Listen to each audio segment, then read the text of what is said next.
Everyone, I hope कि आप सभी अच्छे होंगे। आज हम पढ़ेंगे हिंदी साहित्य भाषा का पाठ 2 अवधी और ब्रज भाषा। स्टार्ट करते हैं। अवधी और ब्रज भाषा का काव्य भाषा के रूप में विकास। वर्तमान भाषाओं के पूर्व सुरसैनी में शौरसैनी अपभ्रंश, मगध में मागधी अपभ्रंश और इन दोनों के बीच अर्ध मागधी अपभ्रंश का प्रचलन रहा होगा। इसी के अनुसार अर्ध मागधी के से अवधी का उद्गम हुआ। ब्रज भाषा पश्चिमी क्षेत्र की प्रधान भाषा है। ब्रज भाषा जो शब्द है वो संस्कृत का तद्भव रूप है जिसका अर्थ है गमन। वैदिक साहित्य में इस शब्द का अर्थ गायों को चरा और बाड़ों के अर्थ में प्रयोग हुआ। अवधी का विस्तृत रूप से बात करूं तो पूर्वी हिंदी बोलियों के समूह की प्रमुख भाषा ही अवधी है। ये पूर्वी हिंदी की सबसे महत्वपूर्ण भाषा है। ब्रज भाषा के उपरांत जिस प्राचीन भाषा को साहित्यिक भाषा का गौरव प्राप्त हुआ वह अवधी है। अवधी में हिंदी के सर्वश्रेष्ठ कवि तुलसीदास ने अपने सर्वश्रेष्ठ महाकाव्य पुराण काव्य रामचरितमानस की रचना की है। कुछ विद्वान इसे कौशली और बैसवाड़ी भी कहते हैं। कौशली का आधार अयोध्या और अवध और अवधी से है। अवध प्रदेश कौशल प्रदेश के अंतर्गत आता है। अतः इसे कौशली भाषा भी कहते हैं। भाषा का अर्थ अवधी नाम का प्रयोग सर्वप्रथम अमीर खुसरो जो है इसका सर्वप्रथम प्रयोग करते हैं अवधी भाषा का। इसके बाद अबुल फजल आईने अकबरी में इसका प्रयोग हुआ। उत्पत्ति और विकास की बात करें तो अवधी की उत्पत्ति के विषय में कई मत है। अर्धमागधी अपभ्रंश से विकास हुआ इसका। शुक्ल जी का मत है अपभ्रंश प्राकृत काल की काव्य भाषा के रूप में है। नामवर सिंह कहते हैं ब्रज भाषा का प्रारंभिक विकास शौरसैनी अपभ्रंश से देखा जा सकता है, परंतु अवधी के किसी साहित्यिक अपभ्रंश का पता नहीं चलता। अवध प्रांत मगध और सुरसैन के बीच होने के दोनों क्षेत्रों का भाषा संबंधी विशेषताओं से युक्त समझा जाता है। वर्तमान भाषाओं के पूर्व सुरसैन से शौरसैनी अपभ्रंश, मगध में मागधी अपभ्रंश और इन दोनों के बीच अर्ध मागधी अपभ्रंश का प्रचलन रहा होगा। इसी के अनुमान पर अर्धमागधी से अवधी के उद्गम का भी अनुमान लगाया जा सकता है, जिसमें डॉक्टर गेरसन अपना मत रखते हैं, doctor Baburao Saxena, doctor Bholanath. Doctor Gerson कहते हैं भारतीय भाषाओं का सर्वेक्षण भी नामसिंह के अर्धमागधी के मत में है। अवधी बाबूराव सक्सेना कहते हैं अवधी का विकास ने इस मत का विरोध किया है। उनके मतानुसार अर्धमागधी का जो रूप जैन ग्रंथों में उपलब्ध है उसकी तुलना में अवधी पाली अधिक समानता रखती है। भोलानाथ तिवारी कहते हैं इन्होंने आचार्य शुक्ल के मत का ही समर्थन किया है। इन्होंने अर्धमागधी ना कहकर कोसली कहा है।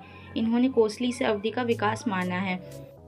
आचार्य शुक्ल का मत है अर्धमागधी अपभ्रंश के 3 स्तर हैं। अवधि की मैं अभी बात कर रही हूँ प्रारंभ से 1400 ईस्वी तक, 1400 से 1700 और 1700 से आगे।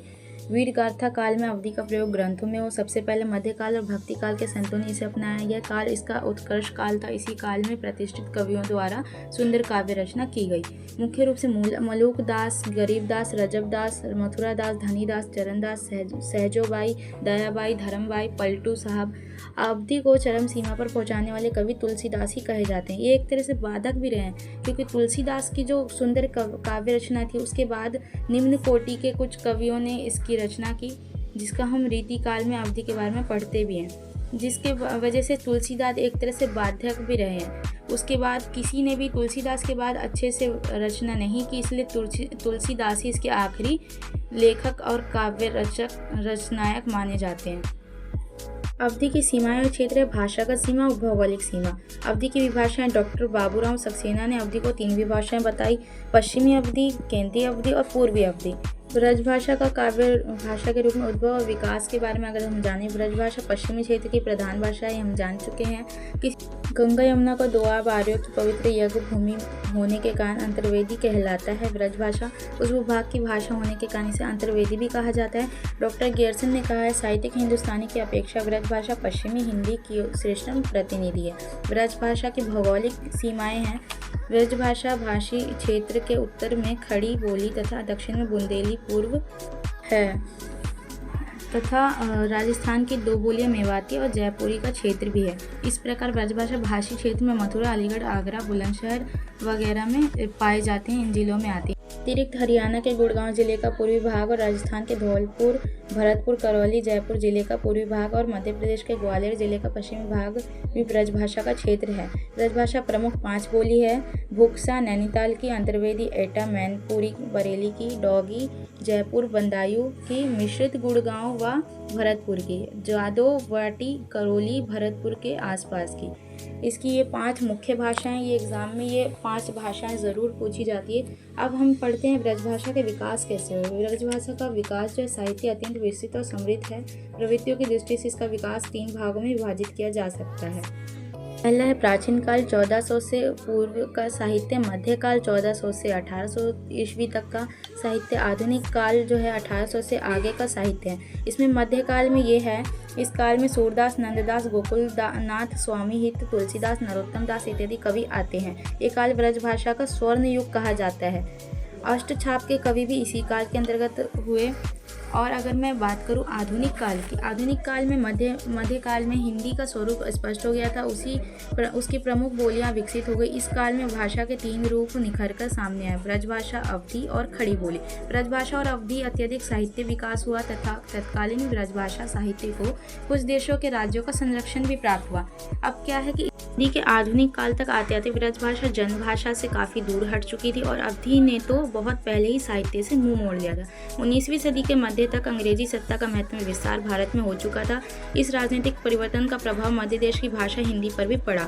19वीं सदी तक कविता की भाषा ब्रजभाषा और गद्य की भाषा खड़ी बोली हो चुकी थी। 20वीं सदी तक आते आते खड़ी बोली, गद्य, पद्य दोनों की ही साहित्यिक भाषा बन गई। इस युग में खड़ी बोली को प्रतिष्ठित करने में विभिन्न धार्मिक व सामाजिक आंदोलनों की सहायता थी। और मैं भारतेंदु जी की बात करूँ, भारतेंदु जी लेखक मंडल भारतेंदु मंडल थी। इसमें इनके युग की उपलब्धि यह रही कि गद्य रचना के लिए खड़ी बोली को माध्यम के रूप में अपनाया इन्होंने।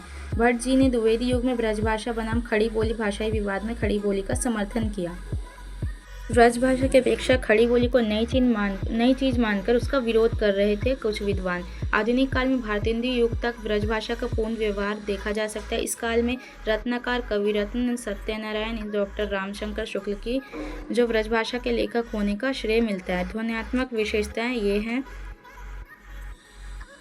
इसमें सभी स्वर उपलब्ध होते थे, ए और ध्वनियाँ भी मिलती थी। Thank you.